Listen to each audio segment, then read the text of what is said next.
Haleluya. Puji Tuhan, saya sampaikan selamat malam dan salam sejahtera di dalam Tuhan kita Yesus Kristus. Bapak Ibu, sungguh bersyukur kita sudah ada di minggu terakhir ya, di minggu kelima bulan ini. Dan saya akan menutup rangkaian khotbah dengan tema berbuah di dalam Kristus melalui belajar dari tokoh Alkitab tentang hidup yang berbuah itu. Tadi pagi saya mengemukakan tokoh Yusuf.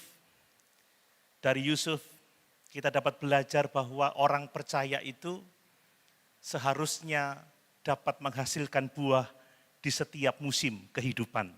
Bapak Ibu, berbuah ya secara rohani itu tidak ditentukan oleh musim-musim kehidupan yang kita alami.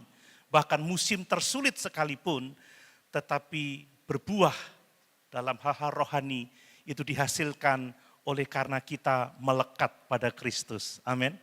Oleh karena kita berakar di dalam Kristus. Seperti Yusuf. Yusuf berakar di dalam Allahnya. Imannya tertanam kepada Allah. Dia mengasihi Allah. Dia menghormati Allah. Dia takut akan Allah. Sekalipun dia dibenci, sekalipun dia difitnah, sekalipun dia dilupakan, tetapi Allah menyertai Yusuf. Allah memberkati Yusuf sehingga hidupnya berbuah-buah sangat lebat. Dari segi karakter, dia tetap menunjukkan kesetiaan dan integritas. Dari segi proses, dia mengalami kesabaran dan ketekunan dalam menghadapi hidup. Dan dalam pelayanan dia telah menjadi berkat. Ya. Bahkan hidupnya berdampak tidak hanya bagi bangsa Mesir, tetapi bagi bangsa-bangsa lain.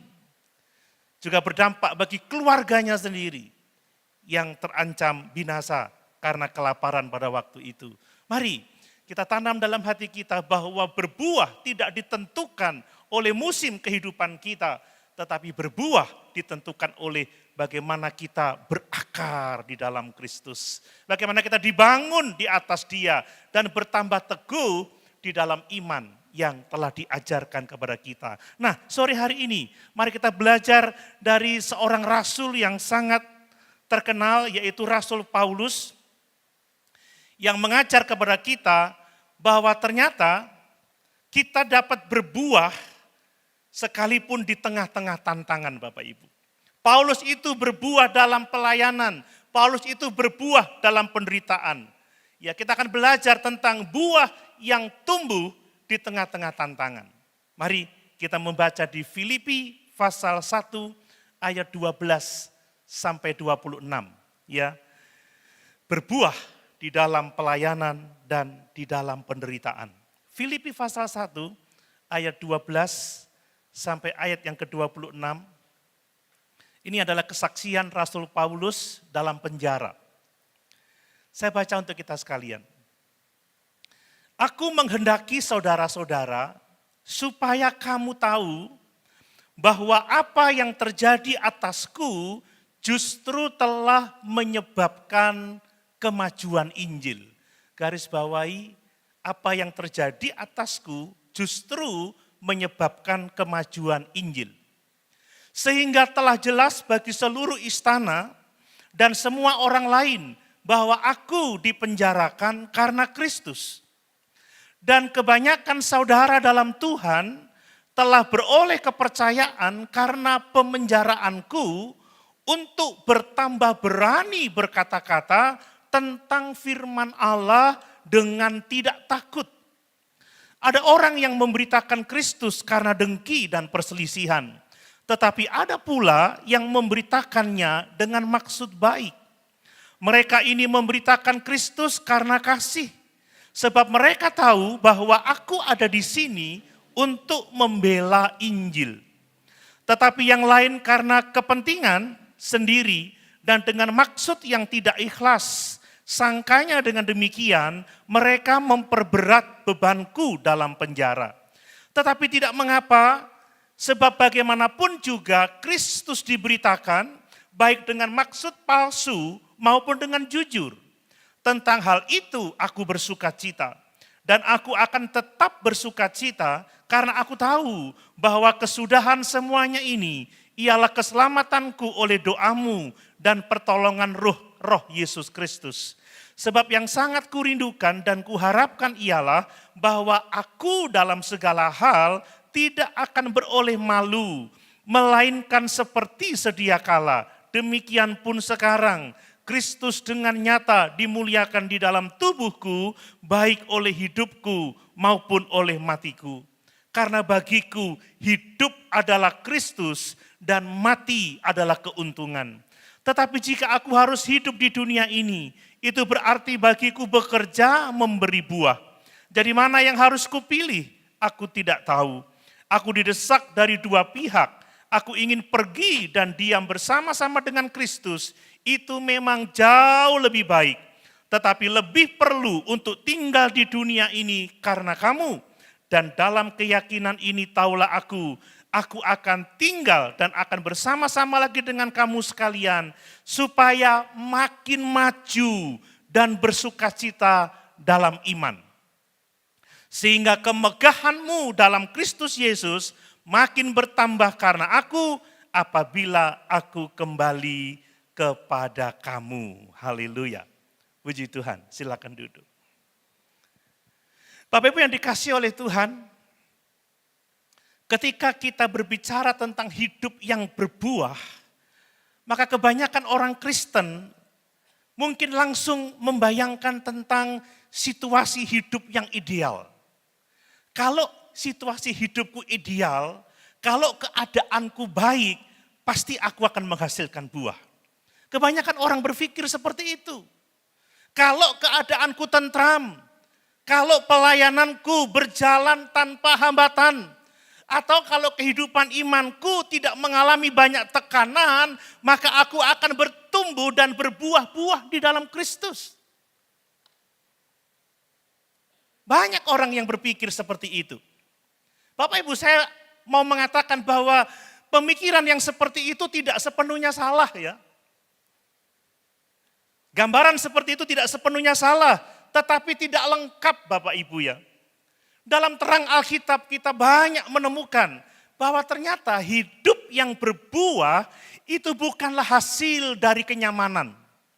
Bukanlah hasil dari keadaan baik-baik saja.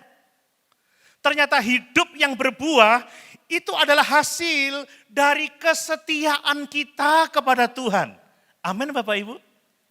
Dari ketekunan kita di dalam iman, dari ketekunan kita di dalam ibadah, dari ketekunan kita di dalam melayani Tuhan, dan kesetiaan itu, ketekunan itu diuji dalam berbagai kondisi dan penderitaan.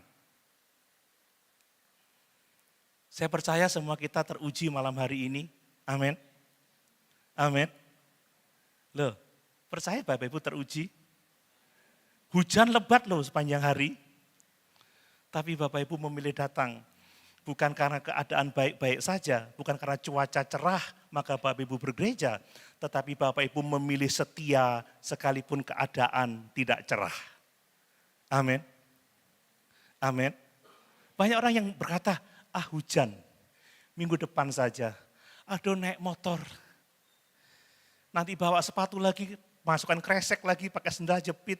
Parkirnya jauh lagi, belum ramai lagi. Saudara, buah saudara bukan karena keadaan baik-baik saja. Ini karena saudara memilih untuk setia sekalipun di tengah-tengah ujian. Amin. Di tengah-tengah masa sukar, di tengah-tengah penderitaan. Jadi sekali lagi, buah tidak dihasilkan oleh keadaan yang baik-baik saja, tetapi oleh kesetiaan kita, ketekunan kita di dalam Tuhan yang diuji oleh berbagai-bagai macam kesukaran. Nah, tentunya kita ingat Yohanes pasal 15 ayat yang kelima. Yesus berkata seperti apa? Akulah pokok anggur dan kamulah ranting-rantingnya. Barang siapa tinggal di dalam aku dan aku di dalam dia, ia berbuah banyak. Perhatikan, barang siapa tinggal di dalam aku dan aku di dalam dia, kata Yesus, ia berbuah banyak. Ayat ini menekankan bahwa sumber buah bukanlah situasi hidup yang mudah. Sumber buah bukan karena keadaan yang dianggap baik-baik saja. Tetapi sumber buah itu adalah hasil dari persekutuan yang erat dengan Kristus Yesus Tuhan kita. Amin. Amin. Kalau cuaca baik, Yesus tidak berkata seperti itu. Kalau angin tidak ribut, kalau hujan tidak berlebih, kalau tidak panas terlalu terik, maka kamu akan berbuah. Tidak. Tetapi Yesus berkata, kalau kamu tinggal di dalam aku dan aku di dalam kamu, kamu akan berbuah banyak. Jadi buah ditentukan oleh persekutuan kita dengan Tuhan. Bahkan buah rohani itu justru seringkali tumbuh dengan subur di musim-musim kering, di dalam tekanan yang berat, ketika seorang percaya memilih untuk tinggal di dalam Yesus. Amin. Ketika masa-masa sukar, orang percaya memilih untuk melekat kepada Tuhan, memilih untuk berakar di dalam Kristus, maka buah lebat akan dihasilkannya. Makanya Bapak Ibu jangan menyalahkan keadaan. Aku tidak berbuah karena musimnya enggak baik. Aku tidak berbuah karena keadaan berat, karena aku dalam tekanan, aku dalam keadaan yang tidak baik-baik saja. Salah. Kita tidak berbuah karena kita tidak melekat pada Yesus. Amin Bapak Ibu. Buktinya Bapak Ibu, saya percaya Bapak Ibu melekat pada Yesus. Sehingga kita berbuah dalam kesetiaan untuk beribadah kepadanya. Amin. Loh, enggak ngakui buahnya sendiri. Bapak Ibu yakin ini buah atau hanya sekedar kewajiban? Ini adalah buah. Amin Bapak Ibu. Ini penting sekali. Lihat, Paulus adalah salah satu contoh ya. Dialah tokoh yang mencerminkan kebenaran ini. Bapak Ibu, kehidupan Paulus itu jauh dari yang namanya kenyamanan. Jauh. Dia seorang rasul yang paling banyak menderita. Dia berkata seperti itu. Dia mengatakan, aku lebih gila lagi, aku bekerja keras dari semua orang. Aku kurang tidur, aku sering kelaparan, aku menantang banyak bahaya. Paulus berkata seperti itu. Dia tidak hanya ditolak, tidak. Tetapi dia dipukul, dia dianiaya, dia dipenjarakan. Dia mengalami kesendirian, ditinggalkan oleh banyak orang. Itu Paulus, situasi hidupnya, kondisinya dapat dikatakan tidak baik-baik saja. Kan begitu. Tetapi apa yang kita lihat? Justru dalam kondisi yang seperti itu, buah pelayanannya tampak paling nyata dan menginspirasi kita semua. Amin.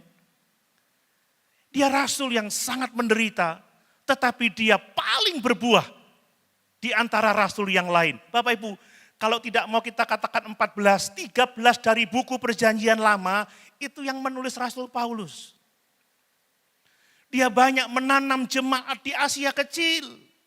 Dia banyak menghasilkan pemimpin-pemimpin gereja, pemimpin-pemimpin rohani. Padahal keadaannya susah, sukar, sulit. Jadi jelas bagi kita, buah itu dari kesetiaan kita kepada Tuhan.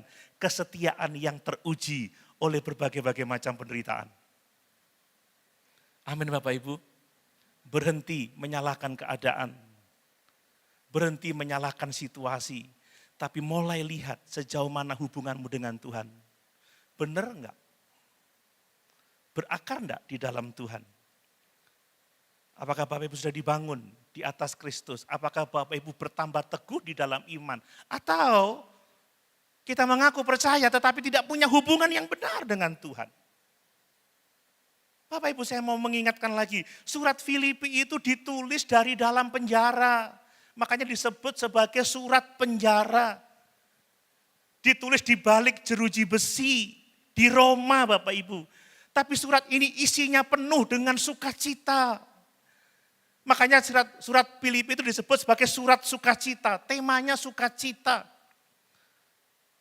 Ini surat yang penuh dengan pengharapan. Ini yang surat isinya penuh dengan dorongan iman. Biasanya kalau nulis di penjara itu kan mengeluh betapa malang nasibku. melayani tapi di penjara, jemaat nggak ada yang besuk gitu. Dia nggak nulis seperti itu Bapak Ibu. Tapi dia berkata, bersukacitalah senantiasa di dalam Tuhan. Sekali lagi kukatakan bersukacitalah, ini luar biasa. Buah itu muncul dari kesetiaan yang teruji oleh berbagai-bagai macam penderitaan. Paulus tidak pernah membiarkan penjara menjadi penghalang untuk dia memberitakan Injil Yesus Kristus. Seperti kita tidak membiarkan hujan menghalangi kita untuk datang bersekutu malam hari ini. Amin. Amin.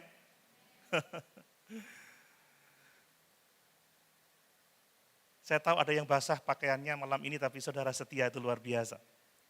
Paulus tidak menjadikan penderitaan, masa-masa sukar sebagai alasan untuk menyerah. Tidak. Tetapi bagi Paulus, penderitaan, kesusahan menjadi ladang yang subur untuk menanamkan benih-benih kebenaran kepada orang-orang percaya lainnya. Justru di masa-masa sulitnya, dia lebih banyak menabur. Dia terus menabur untuk kemuliaan Tuhan. Mari, teladan Paulus menantang kita Bapak Ibu. Untuk kita meninjau kembali pandangan kita tentang pelayanan. Pandangan kita tentang penderitaan. Apakah kita hanya mau setia, hanya mau berbuah ketika semuanya baik-baik saja. Ketika kondisi kita tidak ada pergumulan, tidak ada tantangan. Atau kita mau seperti Paulus, kita siap dipakai oleh Tuhan, siap menghasilkan buah dalam segala musim kehidupan kita. Kita mau yang mana? Apakah kita hanya mau melayani tatkala sehat, tatkala punya waktu, tatkala enggak ada pergumulan, tatkala enggak ada hambatan, atau kita mau seperti Paulus, penjara tidak menghalangi dia untuk melayani Tuhan.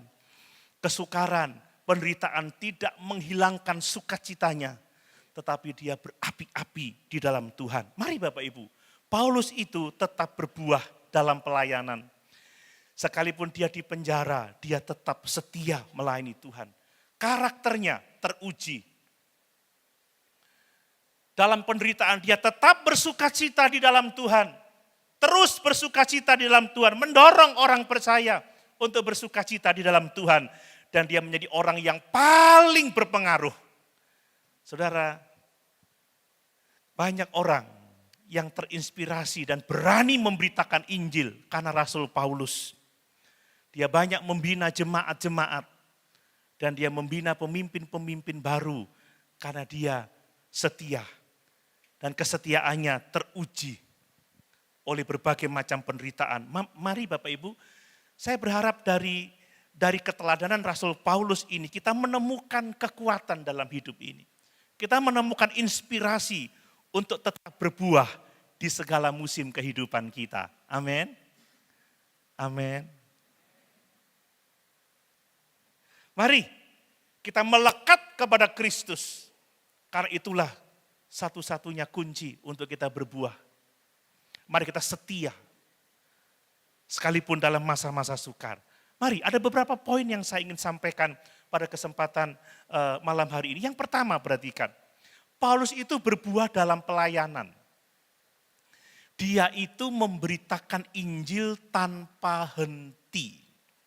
Bahkan dia pernah berkata, celakalah aku jika aku tidak memberitakan Injil.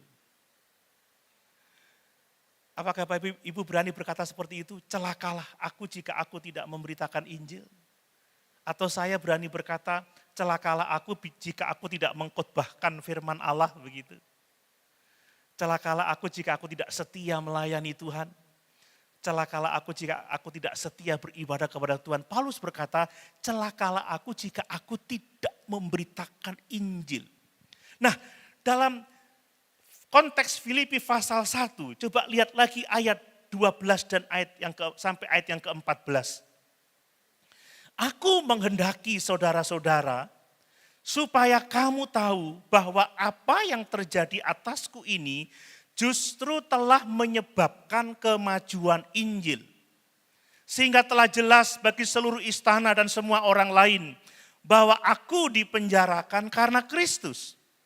Dan kebanyakan saudara dalam Tuhan telah beroleh kepercayaan karena pemenjaraanku untuk bertambah berani berkata-kata tentang firman Allah dengan tidak takut. Lihat, Paulus di penjara justru menyebabkan kemajuan Injil. Paulus di penjara, Injil sampai ke seluruh istana dan ke semua orang lain. Paulus di penjara dan banyak orang yang beroleh kekuatan, beroleh inspirasi, keberanian untuk berani memberitakan Injil. Wow. Tetap berbuah dalam pelayanan, sekalipun hidupnya sukar. Bapak Ibu, ya ketika kita berpikir tentang keberhasilan pelayanan, seringkali orang cenderung mengukurnya dari banyaknya orang yang hadir. Wah, kalau jemaat banyak yang hadir, berarti aku berhasil. Atau orang berpikir, wah kalau gedung gerejanya besar, fasilitasnya memadai, nyaman, itu pasti akan ada pertumbuhan gereja di sana. Ya, sekarang gereja luar biasa. Sudah seperti teater, ya, fasilitasnya luar biasa. Lalu orang berpikir kalau program-program gereja bagus, ada program ini, ada program itu, maka akan ada keberhasilan di sana. Bapak Ibu, itu hal-hal yang sering kali dipikirkan oleh orang zaman sekarang ini. Tetapi pelayanan Paulus membalikkan semua kategori duniawi itu. Paulus tidak memiliki jemaat yang banyak. Paulus tidak memiliki gedung gereja, tidak punya mimbar seperti mimbar kita sekarang ini. Dia ada di dalam penjara. Paulus tidak punya program-program yang bisa dilaksanakan karena dia di dalam penjara. Tetapi kehidupannya telah menyebabkan kemajuan Injil, telah membawa Injil ke istana, kepada orang-orang lain, telah mendorong orang-orang untuk berani memberitakan Injil. Bapak Ibu, pelayanan yang sejati dan berbuah itu dapat tetap berlangsung, bahkan dapat tetap terus berkembang di tempat yang namanya penjara. Haleluya Bapak Ibu. Dulu ada yang berkata, sekolah di STA Jember mau jadi apa ya? Ngajar di STA Jember punya masa depan enggak ya? Beribadah di gereja mewah, mepet sawah, bisa bertumbuh enggak ya? Bapak Ibu, pelayanan yang sejati, pertumbuhan yang sejati, buah bisa dihasilkan di tempat-tempat yang dunia pandang tidak dapat menghasilkan buah. Amin. Amin. Bapak Ibu mau hidup di mana? Di kota, di desa. Mau usaha apa? Di mana? Kalau Bapak Ibu punya Tuhan, Bapak Ibu bisa berbuah. Bukan karena situasi keadaan hidup kita. Amin. Mungkin kamu punya, Bapak Ibu Saudara punya situasi rumah tangga yang sedang sulit hari-hari ini. Keadaan bisnis yang sedang sukar hari-hari ini. Lingkungan masyarakat yang sedang melawan hari-hari ini. Tapi saya mau katakan, kalau saudara melekat pada Kristus, saudara setia pada Kristus, berakar pada Kristus, dimanapun Bapak Ibu berada, Bapak Ibu bisa berbuah. Percaya? Jangan bergantung pada tempat dong. Jangan bergantung pada keadaan dong. Situasi, bergantung itu pada Tuhan. Jadi ingat Ibu Gembala saya. Gandol Gusti, gandol Gusti. La la la la la la. Saben dino. Gandol Gusti. Amin Bapak Ibu. Paulus di dalam penjara, gandol Gusti, kan begitu. Lihat, menyebabkan kemajuan Injil. Di penjara loh, bukan di gedung gereja seperti sekarang ini. Tidak dengan mikrofon yang sehebat ini. Kuncinya adalah Yesus. Bapak Ibu perhatikan Paulus, pelayanannya tidak terhenti oleh yang namanya penjara.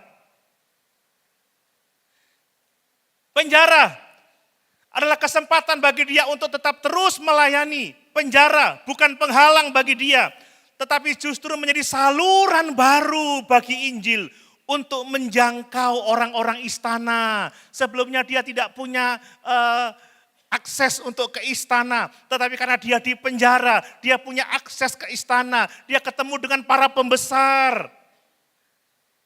Felix, ya Agripa, dia bisa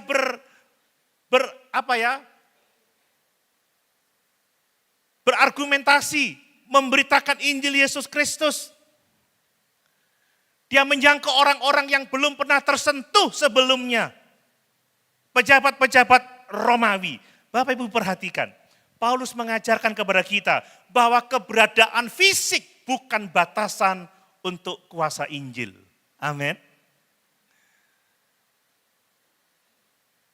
Di penjara bukan batasan untuk kuasa Injil. Ya, di penjara lidah Paulus tetap bersuara, tangannya tetap terus menulis, doanya tetap terus naik di hadapan Allah, dan kesaksian hidupnya terus berdampak, menginspirasi banyak orang untuk lebih berani memberitakan Injil. Mari Bapak Ibu Saudara, terutama para pengerja, mahasiswa STA Jember, dimanapun kalian ditempatkan berpraktek, engkau akan tetap dapat berbuah oleh karena melekat pada Tuhan. Amin. Dimanapun, wah kalau aku enggak di kota, aku enggak bisa berhasil. Tolong jangan tempatkan aku di desa, aku enggak bisa berkembang di sana. Siapa bilang Paulus di penjara berkembang, saudara. Yang berkembang Injilnya loh ya. Pelayanannya diberkati oleh Tuhan. Kata-kata kemajuan ya, menyebabkan kemajuan Injil, saya periksa dalam bahasa aslinya, itu dari kata Yunani prokope. Prokope itu digunakan dalam konteks militer Bapak Ibu, artinya membuka jalan di tengah-tengah rintangan. Itu prokope, menyebabkan kemajuan. Kemajuan itu prokope, membuka jalan di tengah-tengah rintangan. Dengan kata lain Bapak Ibu, penahanan Paulus, pemenjaraan Paulus adalah jalan baru bagi Injil yang sebelumnya tertutup. Ini luar biasa. Tuhan memakai penderitaan Paulus sebagai sarana, sebagai strategi untuk memperluas wilayah kerajaannya kepada orang-orang istana. Kepada para pegawai kerajaan Romawi. Ini sungguh sangat luar biasa. Mari Bapak Ibu yang dikasih oleh Tuhan. Paulus itu di mana saja hidupnya berdampak. Dia terus memberitakan Injil kerajaan Allah. Ini menunjukkan sekali lagi pelayanan, keberhasilan, buah tidak bergantung pada kondisi lingkungan di sekitar kita. Tetapi pada kesetiaan kita pada panggilan Tuhan. Amin. Amin Bapak Ibu. Ya dalam keadaan susah, senang, menderita. Seperti Paulus terus memberitakan Injil, terus berkarya, terus melayani. Mari dalam keadaan apapun juga kita memenuhi panggilan Tuhan dalam kehidupan kita. Bapak Ibu, pelayanan itu tidak harus nunggu keadaan menjadi ideal. Ya, mungkin kita sedang kurang enak badan, dalam keadaan sakit, ada keterbatasan. Bahkan mungkin ketika kita disalahpahami, kita tidak diperhatikan, kita tetap bisa menjadi saksi Tuhan dan Juru Selamat kita Yesus Kristus. Amin. Yang semangat pemain musik, thanks. Amin. Wah, terima kasih semua semangat. Haleluya Bapak Ibu. Waktu Bapak Ibu di rumah sakit, sedang dirawat, Bapak Ibu bisa memberitakan Injil. Halo? Ketika Bapak Ibu di tempat kerja yang sulit sekalipun, bisa memberitakan Injil. Saya bersyukur di medsos saya setiap hari bisa mengirim renungan harian untuk jemaat setiap hari. Saya berterima kasih kepada Pak Ferry, hari Kamis yang lalu saya sudah siapkan renungannya, tapi pagi saya dalam perjalanan ke Surabaya, sampai lupa tidak dikirim. Saya mau kirim Minggu, besok saja sudah. Lihat, itu pelayanan loh Bapak Ibu ya. Itu luar biasa. Jangan biarkan keadaan mematikan semangat pelayanan kita. Tetap semangat apapun keadaan kita, maka engkau akan berbuah-buah untuk kemuliaan Tuhan. Kemudian Paulus itu memberi inspirasi dan keberanian kepada orang-orang lain. Ya. Coba Bapak Ibu tadi melihat ya, justru kebanyakan saudara dalam Tuhan ayat yang ke-14 itu telah beroleh kepercayaan karena pemenjaraanku untuk bertambah berani berkata-kata tentang firman Allah dengan tidak takut. Justru dia di penjara menginspirasi banyak orang. Teladan keberaniannya membangkitkan semangat memberitakan Injil pada orang-orang percaya pada waktu itu. Mereka tidak melihat Paulus sebagai korban, tetapi sebagai pahlawan iman yang menginspirasi mereka untuk lebih berani memberitakan firman Allah, untuk lebih berani memberitakan Injil Yesus Kristus. Bapak Ibu, apakah hidup kita boleh menginspirasi orang lain? Tadi ada yang cerita sama saya pagi, ada satu keluarga, maaf, ya papanya kebaktian setahun maksimal 3 kali, saudara. Dulu anaknya rajin sekolah minggu, sekarang sudah enggak mau lagi bergereja karena papanya enggak bergereja. Apakah itu inspirasi buat anak-anak kita? Halo? Seharusnya papa itu rajin, papa itu setia, tidak kalah terhadap tantangan sehingga anak-anaknya, aku mau jadi seperti papa. Kan begitu? Amin Bapak Ibu. Memang sepi amin ya sore hari ini. Apakah Bapak Ibu bisa diteladani oleh banyak orang sehingga mereka setia?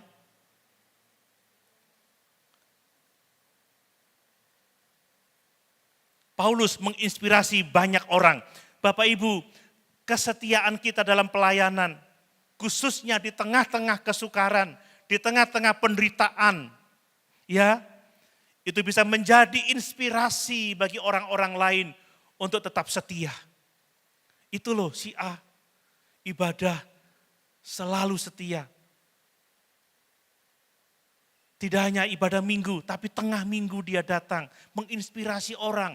Wadah-wadah dia datang, dia aktif sekali melayani Tuhan, hidupnya menjadi berkat. Aku mau seperti itu. Wah, keren.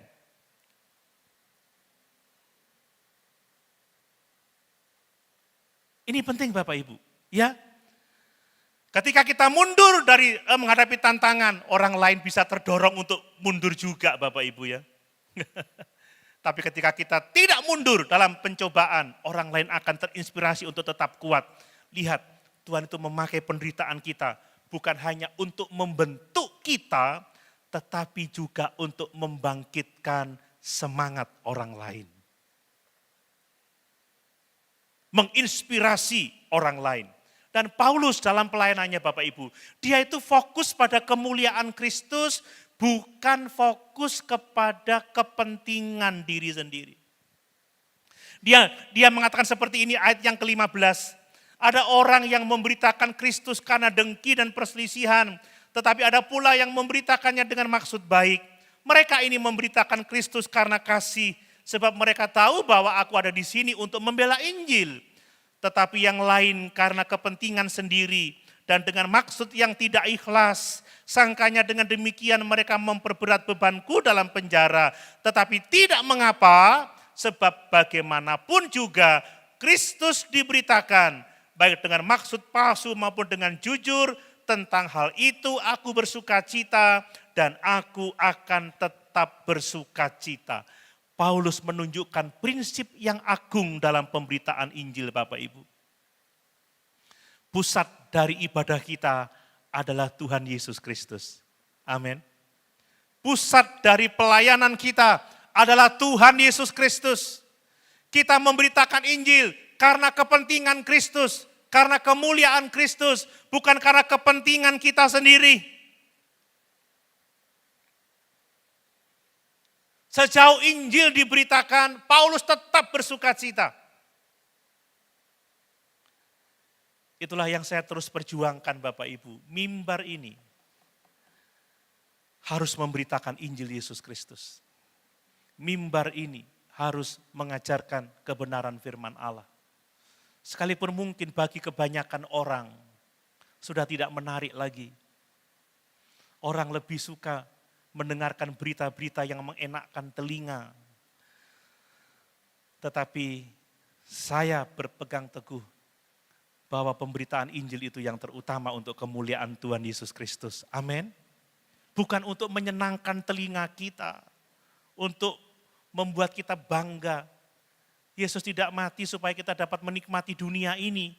Karena kasih akan dunia itu menunjukkan bahwa kasih akan Allah tidak ada di dalam diri kita. Yesus tidak mati supaya saudara dapat senang-senang di dunia ini. Justru Yesus mengatakan melalui para rasulnya, ya, cinta akan dunia menjauhkan kita dari Allah. Menunjukkan bahwa kasih kepada Bapa tidak ada di dalam diri kita. Paulus juga bersukacita dalam penderitaannya. Dia itu bersukacita bukan karena dia lepas dari penderitaan, tetapi dia bersukacita karena melalui penderitaannya, Tuhan memakai penderitaan itu untuk kemajuan Injil. Banyak orang bersaksi, wah, saya dibebaskan dari intimidasi, saya dibebaskan dari kesukaran, haleluya. Tapi Paulus tidak. Aku bersukacita karena melalui penderitaanku. Bahkan sekarang aku masih menderita, aku di dalam penjara.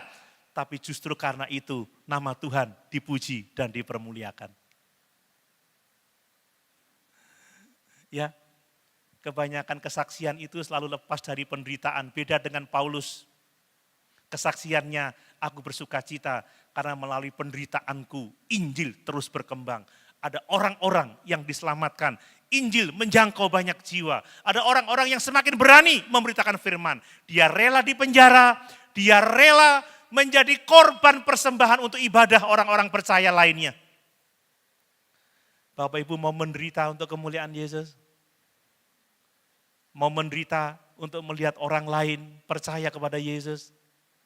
Bersukacita karena penderitaan itu menjangkau jiwa untuk kemuliaan Kristus. Mari, motivasi pelayanan kita harus untuk kemuliaan Tuhan. Jangan melayani karena alasan iri, dengki, kepentingan pribadi. Tapi mari melayani karena kita mau memuliakan Kristus. Amin. Bapak Ibu, ternyata pelayanan yang berbuah tidak ditentukan oleh lingkungan di sekitar kita.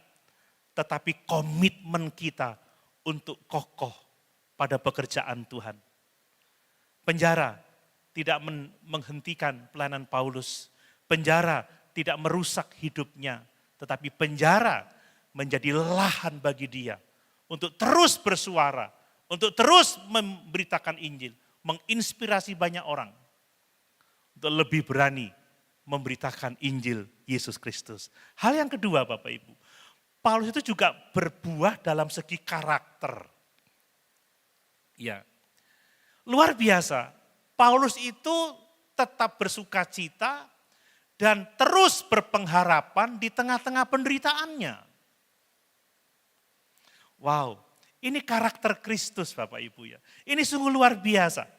Di dalam ayat 21 dikatakan, karena bagiku hidup adalah Kristus dan mati adalah keuntungan. Kemudian di ayat yang ke-18 dia mengatakan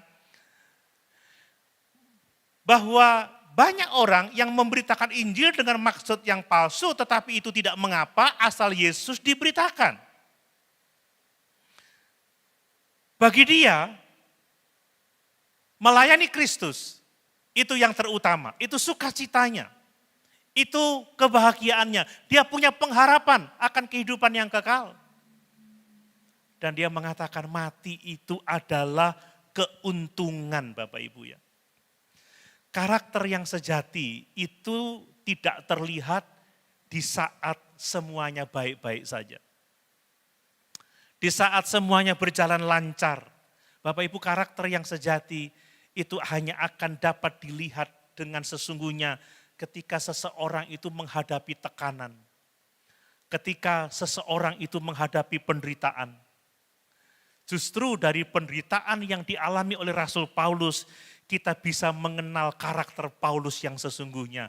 Dia orang yang penuh sukacita, dia orang yang penuh dengan pengharapan. Bapak Ibu, kalau bersukacita saat semua baik-baik saja, semua orang bisa. Tetapi hanya orang yang melekat pada Kristus yang tetap dapat bersukacita dan terus berpengharapan di tengah-tengah penderitaan. Amin. Amin. Hati senang walaupun tak apa saudara? Tak punya uang gitu ya.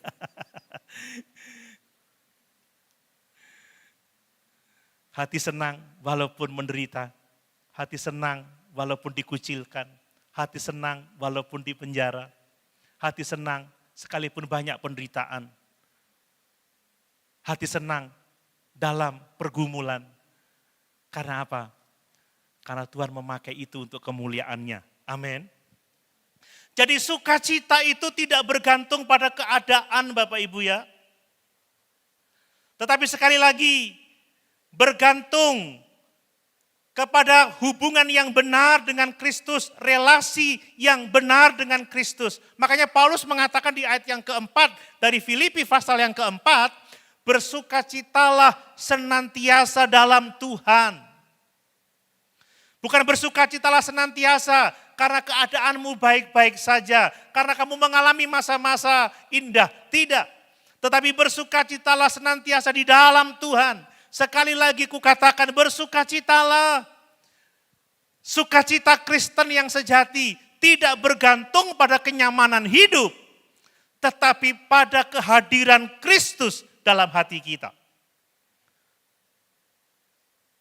Bapak Ibu bersukacita karena Kristus? Amin. Ya. Hanyalah Yesus sendiri. Oh, berarti ada orang-orang kuno ini. Yang jadi penghibur hati. Harta dunia keindahan tidak memberi kelepasan. Hanyalah Yesus sendiri yang benar. Yang enak itu Yesus plus dolar. Yesus plus kenyamanan gitu ya.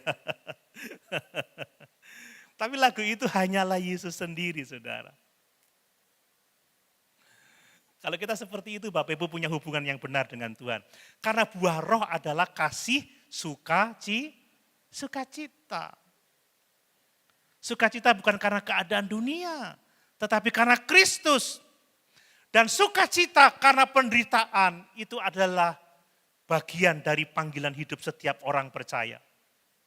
Paulus berkata kepada Timotius, coba lihat 2 Timotius 1 ayat yang ke-8 Bapak Ibu. 2 Timotius 1 ayat yang ke-8. Demikian firman Tuhan. Jadi janganlah malu bersaksi tentang Tuhan kita, dan janganlah malu karena aku seorang hukuman karena dia, melainkan ikutlah menderita bagi Injilnya oleh kekuatan Allah. Bapak Ibu ke gereja mau cari senang atau mau ikut menderita karena Injil Allah?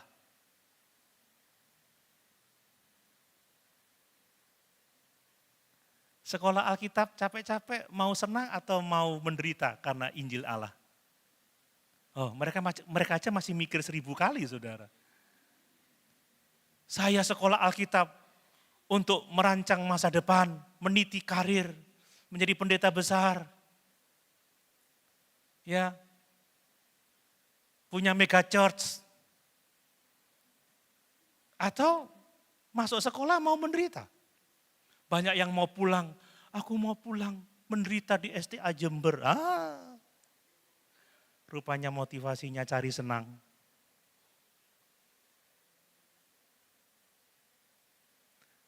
Pikir ulang tuh yang mahasiswa.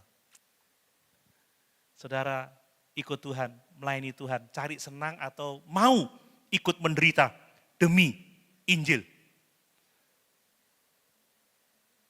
Kalau enggak mau menderita, enggak akan bisa kita memuliakan Tuhan. Amin Bapak Ibu. Ayo rek kita ke gereja rek, cari mujizat. Ayo kita ke gereja supaya bisnis kita lancar. Yuk kita ke gereja supaya perjodohan kita lancar kan begitu. Yuk kita ke gereja supaya kita sehat, kuat, diberkati oleh Tuhan. Jarang yang ngomong, yuk kita ke gereja, kita mau melayani, kita mau menderita untuk kemajuan Injil Yesus Kristus.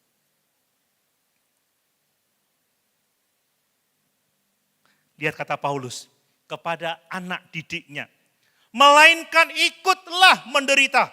Wow. Menderita karena apa? Bagi Injil oleh kekuatan Allah. Jadi kita dipanggil untuk memiliki sukacita yang tidak tergoyahkan Bapak Ibu. Sukacita karena pelayanan, sukacita karena memberitakan Injil. Bahkan penderitaan yang kita alami sekarang ini tidak dapat dibandingkan dengan kemuliaan yang Tuhan sediakan bagi kita. Bapak Ibu mau kemuliaan yang sesungguhnya? Itu kemuliaan yang dianugerahkan oleh Yesus Kristus saat dia datang kembali menjemput kita umat ketebusannya. Coba baca Roma 8 ayat 18 supaya Bapak Ibu termotivasi. Roma pasal 8 ayat yang ke-18. Perhatikan ini, sebab aku yakin bahwa penderitaan zaman sekarang ini tidak dapat dibandingkan dengan kemuliaan yang akan dinyatakan kepada kita. Makanya menderita itu bagian dari panggilan Allah. Menderita karena Yesus bagian dari panggilan Allah. Supaya kelak nanti kita akan menerima kemuliaan yang Tuhan sudah sediakan bagi kita. Paulus punya pengharapan yang kokoh di tengah-tengah penderitaan Bapak Ibu. Dia mengatakan apa? Hidupku adalah Kristus dan mati adalah keuntungan. Karena dia punya pengharapan. Kematian menjadi pintu gerbang emas untuk dia masuk dalam kemuliaan kekal untuk selama-lamanya. Paulus percaya kalau dia punya kesempatan untuk melayani Kristus, kalau dia sungguh-sungguh menderita untuk Kristus, mati itu berarti perjumpaan dengan Kristus. Bapak Ibu setia sejauh ini, siapa yang Bapak Ibu nantikan? Kiranya itu Yesus Kristus Tuhan kita. Amin. Amin. Lagu lama itu loh Bapak Ibu ya. Saya ingin bertemu dengan Yesus. Saya ingin memandang wajahnya dia. Jangan hanya mau bertemu sama berkatnya. Yesus pusat kita. Saya lelah berjalan dalam dunia yang fana karena semua kesukaan dunia itu semu, sia-sia belaka. Saya ingin bertemu dengannya. Mau bertemu Yesus? Amin. Mau sekarang? Sekarang bertemu melalui firman-Nya, kan begitu ya. Ini kan kita bertemu dengan Yesus. Itu menjadi penting Bapak Ibu. Mari ya giat selalu dalam pekerjaan Tuhan Bapak Ibu. Paulus mengatakan, terlebih aku suka beralih dari tubuh ini untuk menetap pada Tuhan. Paulus itu malah bermegah loh dalam kesengsaraannya karena dia punya pengharapan. Coba Roma 5 ayat 3 sampai 5. Roma pasal 5 ayat 3 sampai 5. Dan bukan hanya itu saja, kita malah bermegah juga dalam kesengsaraan kita. Karena kita tahu bahwa kesengsaraan itu menimbulkan ketekunan. Dan ketekunan menimbulkan tahan uji. Dan tahan uji menimbulkan pengharapan. Dan pengharapan tidak mengecewakan. Karena kasih Allah telah dicurahkan di dalam hati kita oleh Roh Kudus yang telah dikaruniakan kepada kita. Amin. Pengharapan Paulus adalah kepada Yesus. Dia bermegah dalam kesengsaraan karena kesengsaraan membuat dia tekun. Orang yang tekun pasti akan tahan uji. Ketika orang tahan uji akan ada pengharapan. Dan pengharapan di dalam Tuhan tidak pernah mengecewakan Bapak Ibu. Kita nggak akan kecewa, nanti kita akan bersama-sama dengan Yesus dalam kerajaan sorga. Amin. Itu adalah janji Tuhan yang luar biasa bagi kita. Punya pengharapan yang tidak terguncangkan. Mari Bapak Ibu, miliki sukacita. Relalah dalam penderitaan. Bangun pengharapan. Karena hanya dengan demikian engkau berbuah dalam karakter. Dan itu akan memuliakan Tuhan. Yang terakhir Bapak Ibu, Paulus itu berbuah dalam hal pengaruh. Waduh. Hidupnya itu mempengaruhi banyak orang. Dia itu membangun jemaat dan membangun pemimpin-pemimpin baru. Ayat 25 tadi ya di Filipi pasal 1, saya mau membaca lagi. Filipi pasal 1 ayat 25. Ya. Dan dalam keyakinan ini taulah aku akan tinggal dan akan bersama-sama lagi dengan kamu sekalian, supaya kamu makin maju dan bersukacita dalam iman. Lihat pengaruhnya. Paulus mengatakan, aku mau tinggal bersama-sama dengan kamu, aku mau melayani kamu, supaya kamu makin maju dan bersukacita di dalam iman. Ini pengaruh Bapak Ibu, pengaruh yang baik. Ayat 26, sehingga kemegahanmu dalam Kristus Yesus makin bertambah karena aku apabila aku kembali kepadamu. Jadi Paulus berbuah dalam pengaruh, kehadirannya dalam jemaat itu membuat mereka makin maju dan bersukacita di dalam iman. Mereka makin bermegah di dalam Yesus. Ini pengaruh yang sejati. Ini pengaruh yang sesungguhnya. Orang Kristen tulen itu membuat orang lain maju dan bersukacita di dalam iman yang benar. Membuat orang semakin bangga, bermegah di dalam Kristus Yesus Tuhan kita. Bapak Ibu, saya mau mengatakan pengaruh seorang Kristen yang sejati, seorang pelayan Tuhan, seorang hamba Tuhan, tidak diukur oleh seberapa banyak orang mengenalnya. Seberapa viral, kan begitu ya, dirinya. Tetapi dari seberapa dalam dan luas dampaknya bagi kehidupan jemaat, bagi generasi penerus. Apakah orang tua engkau telah membawa pengaruh yang besar bagi anak-anakmu, bagi generasimu, bagi cucu-cucumu? Apakah hidupmu masih akan dikenang sekalipun engkau sudah meninggalkan dunia ini seperti Rasul Paulus? Paulus bukan hanya seorang pengkhotbah besar, tetapi dia membina jemaat, bertumbuh dalam iman, membentuk kerohanian jemaat. Pengaruhnya tidak hanya berakhir saat ia di penjara, pengaruhnya tetap terus dirasakan, bahkan sampai hari ini. Jujur hidup kita dipengaruhi oleh ajaran-ajaran Rasul Paulus. Amin. Hidup kita masih dipengaruhi oleh surat-surat yang ditulis oleh Rasul Paulus. Saya hampir setiap hari membaca surat-surat Paulus, mengkhotbahkan surat-surat Paulus. Paulus itu mendirikan dan membina jemaat-jemaat baru Bapak Ibu ya. Kalau Bapak Ibu baca di Kisah Rasul, dia banyak melahirkan jemaat-jemaat baru.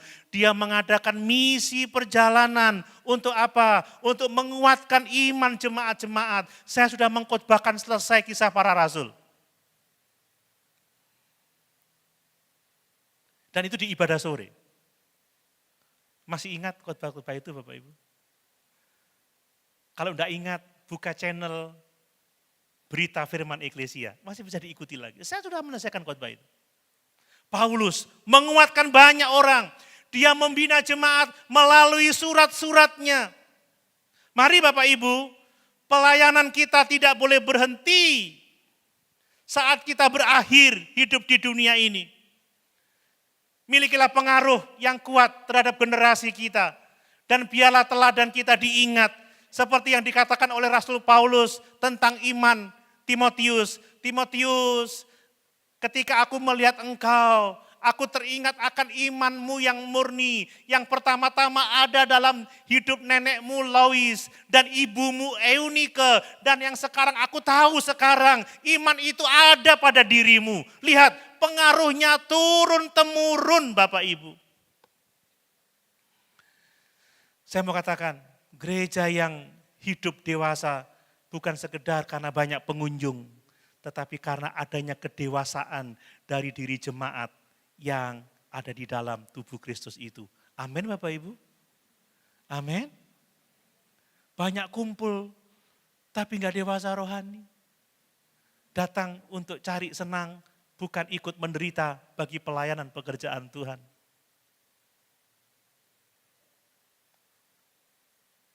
Paulus satu orang saja bisa menjungkir balikkan dunia pada waktu itu. Bagaimana dengan kita? Paulus itu banyak membimbing dan mementor pemimpin baru. Dia mementor Timotius, dia mementor Titus, dia mementor Onesimus. Orang-orang muda yang dijadikan pemimpin-pemimpin gereja yang luar biasa. Dia memuridkan banyak orang. Dan Paulus membangun kepemimpinan yang berkarakter. Coba satu ayat, 1 Korintus 11 ayat 1. 1 Korintus 11 ayat 1. Saya luar biasa membaca teks ini. 1 Korintus 11 ayat 1. Ya, dia berkata seperti ini. Jadilah pengikutku sama seperti aku juga menjadi pengikut Kristus. Hai papa-papa, mama-mama, bisakah engkau berkata kepada anak-anakmu, jadilah pengikutku seperti aku mengikuti Kristus. Hai yang ada di ruangan ini, bisakah engkau berkata kepada teman-temanmu, jadilah pengikutku sama seperti aku telah menjadi pengikut Kristus. Dapatkah hidupmu diteladani? Dapatkah hidupmu dilihat bahwa engkau seorang pengikut Kristus yang sejati? Bapak Ibu, inilah buah yang tumbuh di tengah-tengah tantangan. Amin. Amin. Paulus berbuah dalam pelayanan, tidak berhenti, terus memberitakan Injil, sekalipun dia di balik jeruji besi. Karakternya penuh sukacita, penuh dengan pengharapan. Pengaruhnya terasa sampai hari ini. Bagaimana dengan kita? Mari kita berbuah meneladani Rasul Paulus. Amin. Berbuah tidak dihasilkan oleh karena keadaan yang baik-baik saja. Tetapi karena komitmen kita kepada Yesus Kristus. Karena komitmen kita kepada pekerjaan Tuhan, komitmen kita pada pelayanan. Keberanian kita untuk ikut menderita bagi kemuliaan Tuhan dan Juru Selamat kita Yesus Kristus. Amin. Kiranya ini menginspirasi saudara untuk menguji kembali bagaimana kehidupan saudara hari-hari ini. Berbuah, jadi berkat untuk hormat dan kemuliaan bagi Tuhan Allah kita. Sama-sama kita berdiri.